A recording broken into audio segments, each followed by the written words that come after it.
Ito pa. Sunod, mga kababayan. Dito tayo kay Chavit. Ano yan kay Chavit? Si Chavit Singson daw, mga kababayan, ay handa daw maging witness sa flood control sa impeachment ni PBBM.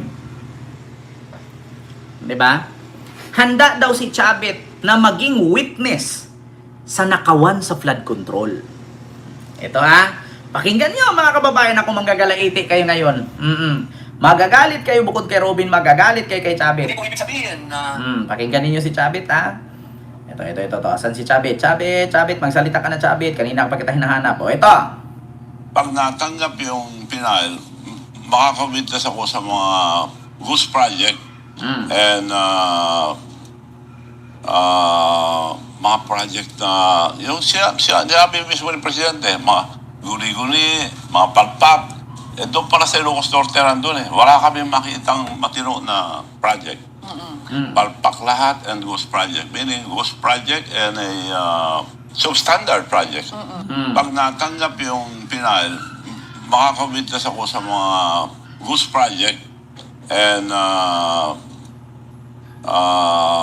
mga project na yung siya mismo ni Presidente, mga guli-guli, mga palpak. Doon para sa Ilocos Norte nandun Wala kami makitang matino na project.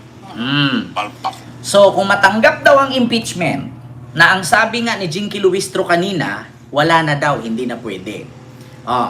So, handa daw siyang mag-witness sa Ilocos Norte sa mga ghost project ni PBBM. Chavit, isa lang masasabi ko. Tama yan, mag-witness ka. Pero bago mo silipin ang Ilocos Norte, bakit hindi mo silipin ang Ilocos Sur? 'Di ba? Instead na mag-witness ka laban kay PBBM, kay Sandro, kay Aimee sa Ilocos Norte, bakit hindi mo witnessan ang mga proyekto na bilyones ang tinanggap ninyo sa mga kamag-anak mong nakaupo dyan sa Ilocos Sur, na which is bawal sa government yan at bawal sa saligang batas, na kapag ang kapatid mo, congressman, ang anak mo, gobernur, ang anak mo, mayor, ang pinsan mo, vice mayor, board member, tumanggap ng proyekto mula sa gobyerno, ay bawal yan. Ang kaso po dyan ay plunder pag 50 million pataas at conflict of interest yan. 'Di ba? Ngayon, ang tanong ko mga kababayan, sino-sino ba ang mga congressman, gobernur, mayor sa Ilocos Sur? Halos lahat kamag-anak ni Chavit. Ngayon, sino ang mga contractor sa Ilocos Sur na tumanggap ng proyekto sa DPWH? Di ba ang construction company ni Chavit? So bakit hindi ka mag-witness sa pamilya mo na tumanggap kayo ng proyekto dyan sa Ilocos Sur, na alam nyo namang bawal sa government yan, na kapag nasa gobyerno ka nagtrabaho or isa kang government official, tumanggap ka ng proyekto na milyon-milyon ang halaga, tapos nakaupo kang mayor, congressman, gobernur, bawal yun. Silipin natin dito tayo. Ilocos Sur, tignan natin tignan natin kung wala ba sa Ilocos Sur. Ito, Chavit, construction, Ilocos Sur. Ito pakinggan natin. Kayo po meron pa rin kayong construction business, yung Yes, sa pero truck construction. nag-divest ako dyan. Oo, totoong divestment, hindi po yes. mga kamag-anak ninyo. Sino po pumalit dito? Yung mga engineers namin, yung mga engineers. Wala na kayong personal or beneficial interest Wala, sa truck? wala. Dahil nga, Kita mo yan, negosyo mo, tapos ipapahawak mo sa mga engineer, tapos sabihin mo wala kang connection. Saan ka nakakita na nagtayo ka ng negosyo, tapos engineer mo ang nagmamay-ari? Kita mo yan? Negosyo mo. Tapos ang nagmamay-ari, engineer mo. Kita mo yan? Kayo po meron pa rin kayong construction business, yung Yes, Satrap pero Construction. nag-divest ako dyan. Oo, totoong divestment, hindi po Yes. mga kamag-anak ninyo. Sino pong pumalit dito? Yung mga engineers namin, yung mga engineers. Wala na kayong personal or beneficial interest. Kita yan? Inamin niya na may business siya. Construction company. Pero ang nagmamay-ari, mga engineer niya. So ano yun? Paano nangyari yun? Ano yun, mga dummy? Mga ano? Yung mga cronies? Are you able to talk to Yes, so Colonel this Diskaya? Diskaya, may Baluarte ng mga Simpson ang Ilocos Sur. Pero bukod sa malaki nilang pangalan sa politika, malaki rin umano ang na-corner na government projects ng kanilang pamilya. Oh.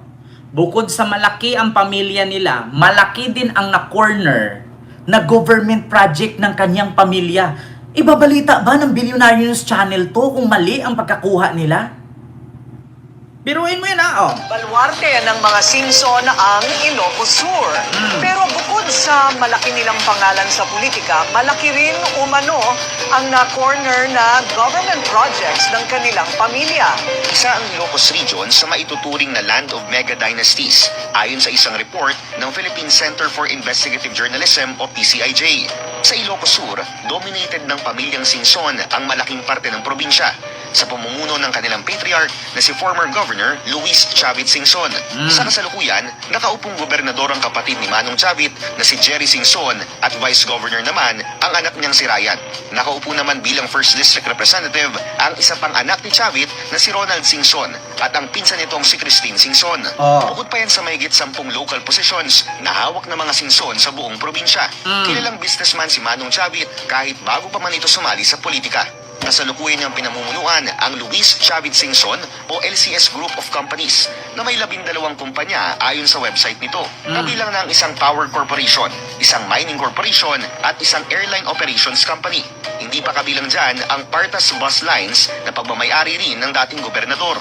Sa pagsusuri ng Billionaire News Channel, napag-alaman namin na konektado rin sa isang construction firm si Manong Chavit. Ang satrap Oh. Konektado sa construction firm. Ah. Sino ang namamahala ng construction firm? At sino at saan napunta ang mga pondo sa proyekto sa Ilocos Sur? Construction Corporation o tila binaligtad lamang na partas. Base sa datos ng DPWH, nakakubra ang kumpanya ng 62 public works contracts sa Ilocos Sur mula 2016 hanggang 2025 na nagkakahalaga ng 2.7 billion pesos. Oh. Saan at kanino ang Satrap Construction Company na kumubra ng 2.7 billion? 62 projects sa DPWH from 2016 to 2025. Ngayon, sasabihin mo, mag-witness ka sa Ilocos Norte? Bakit hindi mo witnessan ang pamilya mo na tumanggap din? At anong nangyari sa 62 project na 2.7 billion? Saan ito at ano, natayo ba? Meron bang substandard? Meron bang ghost? Pakinggan natin. Sa isang 2012 Inquirer.net report, inamin dito ni Singson na pagmamayari ng kanyang pamilya ang nasabing kumpanya. Oh, di ba? Tapos i-raid ang isang factory sa loob ng property na nakapangalan dito. Sa isang 2018 DPWH contract, isang Reynaldo Atienzar na ang nakalagay na Authorized Managing Officer. Sa isang 2022 contract naman, napalitan muli ito ng isang Rolando Tica. Sa kasalukuyan, isang Engineer Harold Molina na ang nakalagay sa papel bilang presidente ng Satrap Construction Corporation. Sa isang June 21 post, binati ni Molina si Manong Chavit sa kanyang kaarawan na tinawag itong Our Big Boss. Sa magkakaibang okasyon, consistent na nagpo-post ng pagbati ang Facebook page ng Satrap Construction kay Manong Chavit at anak nitong si Vigan City Mayor Randy Singson ng Happy Birthday from your Satrap Construction family. Sa isang panayam, sinabi ni COMELEC Chairman George Garcia na bagamat maaaring tumakbo ang isang contractor sa isang public position, bawal ang pagkakaroon ng kontrata sa pamahalaan oras na manalo ka. Bawal din daw sa saligang batas ang pagkakaroon ng direct interest ng isang politiko sa isang business, lalo na sa kanyang nasasakupan. Kabilang na riyan ang pagkakaroon ng kontrata ng iyong mga kamag-anak o mga kapamilya sa mga lugar na nasa ilalim ng iyong jurisdiction dahil sa conflict of Diba? Dahil sa conflict of interest. Oh, 'di ba? Narinig niyo naman ang sabi ng COMELEC. Kung may negosyo kang construction company, tapos tumakbo ka bilang politiko, bawal kang kumuha ng proyekto mula sa gobyerno kasi ang tawag doon, conflict of interest. Sino ang tumanggap ng 62 project sa 2.7 billion? Sino ang big boss ng satrap? Hindi naman ibabalita yan ng Bilyonaryo News Channel. Tapos ngayon sasabihin mo, handa akong mag-witness sa Ilocos Norte. Bakit hindi mo unahin yung Ilocos Sur? Kaya nga sabi nga ni Bintulpo, bago kayo manilip ng dumi ng bakod ng iba, linisin mo muna yung bakod mo, baka may sawa. Matuklaw ka pa. Diba? Tapos sabihin, kung matanggap ang impeachment mo pa rin, handa akong ma-witness yan, girl. Handa ko, girl, ma-witness yan sa Ilocos Norte. Ayun ang nabara na yung nabara na yung sinus lumot na yan. Yung sinus na yan, lumot na, hindi na sipon yan, lumot. Kita mo yan, mga kababayan. Ayan, bago manilip ng problema ng iba, linisin mo muna yung problema mo. Baka ma-stress ka. Diba? Yun, mga kababayan.